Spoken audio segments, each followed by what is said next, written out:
question de Christophe, Stéphane. Dans le contexte actuel de taux bas, comment préparer sa retraite? Le PER est-il vraiment adapté? Ah, voilà ma question de Christophe. Donc je savais bien qu'il y avait un Christophe dans cette affaire. Alors, compliqué. Le PER, c'est un sujet qu'on a, je pense, traité, retraité, y compris avec mon camarade, on a fait quelques émissions là-dessus. Je redis pour faire un rappel, c'est important. Le PER est évidemment un avantage fiscal fondamental. C'est quand même pour ça que les gens ont finalement entendu parler de ce PER. L'évolution du PER par rapport au PERP, on ne va pas revenir là-dessus. Il y a l'avantage de sortir en capital, mais on sait que derrière, attention à la fiscalité, c'est pas ça la question. La question que je défends depuis un certain temps, c'est le PER a surtout évolué puisque les sociétés de gestion, les assureurs qui le proposent, se sont mis à vraiment mettre à disposition de cet outil retraite les mêmes options, ou quasiment les mêmes options que dans les contrats d'assurance vie multi-support. Donc ça devient un outil sur lequel vous pouvez vraiment être actif dans sa gestion. C'est-à-dire qu'il ne suffit pas de mettre un peu d'argent tous les ans. Ouais, c'est pas une espèce de tunnel opaque où on ne sait pas où... Ça pourrait être le cas, mais vous avez la possibilité vraiment de gérer votre argent comme un compte titre, j'exagère, ou comme un contrat d'assurance vie multi-support avec quelques centaines ou quelques milliers pour certains d'UC disponibles, donc avec un niveau de risque important, et la possibilité, en déduisant, d'augmenter de plus en plus, comme le rappelait tout à l'heure brillamment Christian, la possibilité d'investir. Donc il y a tous les effets qui sont bons. Maintenant, vers quoi on peut aller pour être un peu innovant aujourd'hui pour Christophe? C'est ce qu'on met dedans. Et je voulais en choisir un parce qu'en fait il y a un truc qui me plaît beaucoup et en ce moment on le met en avant chez Net Investissement.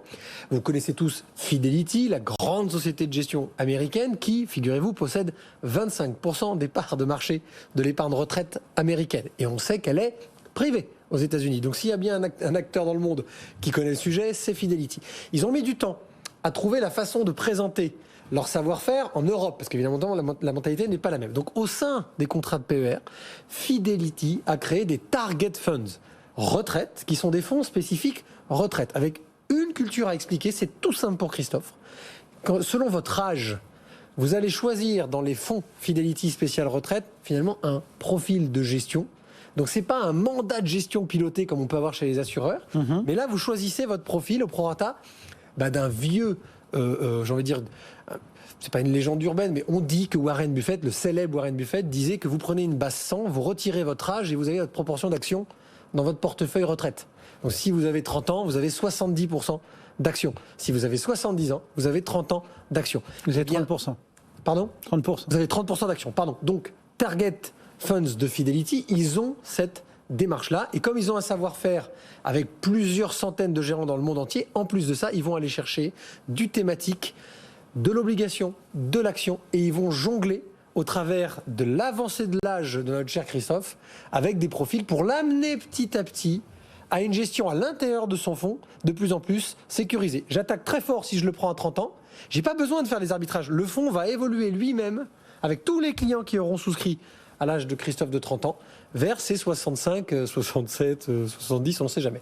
Donc je le conseille parce que c'est un fonds qui se met parmi d'autres dans un PER, mais typiquement, ce que je disais à Christian il y a plusieurs mois quand on parlait de PER, les grandes sociétés de gestion se mettent vraiment à faire de l'innovation spécifiquement pour les produits. Il fallait les bons produits, enfin voilà. Et là, les bons intercalaires à mettre dans la notion de retraite et de duration est hyper importante et Christian le dit souvent, ça sert à rien d'avoir du 1% pendant 20 ans, ça ne suffira plus. Il faut aller chercher une proportion plus importante de rendement par rapport à son risque. Quelque chose à rajouter ? Alors le PER, oui. Alors vous pouvez effectivement souscrire un produit clé en main comme ça où vous constituez ce qu'on appelle vous-même votre propre allocation d'actifs au sein de l'enveloppe plan d'épargne retraite.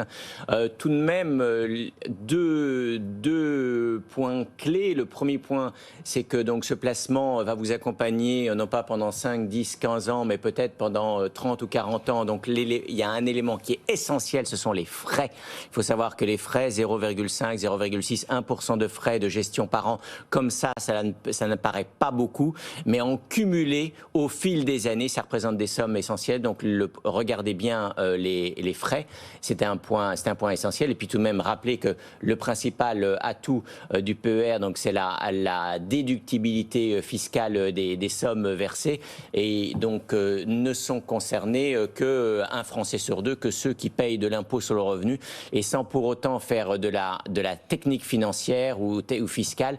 Ce qui compte en fait, c'est de payer plus d'impôts ou d'avoir un taux marginal d'imposition plus élevé en période d'activité par rapport à la retraite. Donc ça, c'est un élément essentiel. Si aujourd'hui vous êtes taxé comme bon nombre de cadres ou d'indépendants de profession libérale à 30%, vous devez anticiper donc d'être taxé à 11% à la retraite pour que ce placement soit intéressant. Si vous êtes à 41%, si vous anticipez d'être à 30% à la retraite, ce qui est le cas de bon nombre de cadres supérieurs, le PER peut être intéressant. Mais en tout état de cause, c'est un placement retraite pour ceux et celles qui payent des impôts. Je me permets juste, c'est très évolutif. Donc plus vous avez une tranche marginale importante, plus vous allez à N+1 récupérer sur vos impôts, ce qu'expliquait Christian il y a quelques semaines. Plus vous allez pouvoir quelque part prendre du risque avec cette part de déduction que l'État vous remet à disposition. Vous mettez 100, vous avez, je dis une bêtise, 15 de réduction qui vous sont reversées. L'année d'après, vous allez pouvoir investir 115. Et bien justement, dans des périodes d'accumulation, et c'est comme ça qu'on est sur des fonds évolutifs, vous pouvez prendre plus de risques sur cette partie de 15 que finalement vous auriez dû payer en impôts et que l'État vous redonne à disposition pour préparer finalement la période de préservation où là, à la retraite, on sécurise tout et on passe de vieux jours agréables et sereins. Vous avez épuisé le temps qui nous était imparti. Il nous restait 3 questions. On les gardera pour une prochaine fois. J'espère qu'on n'a pas épuisé les auditeurs. Surtout. Non. Merci à tous les deux. On espère. Merci à tous les deux. Stéphane Van Nuffel, Net Investissement. Christian Fontaine pour le revenu.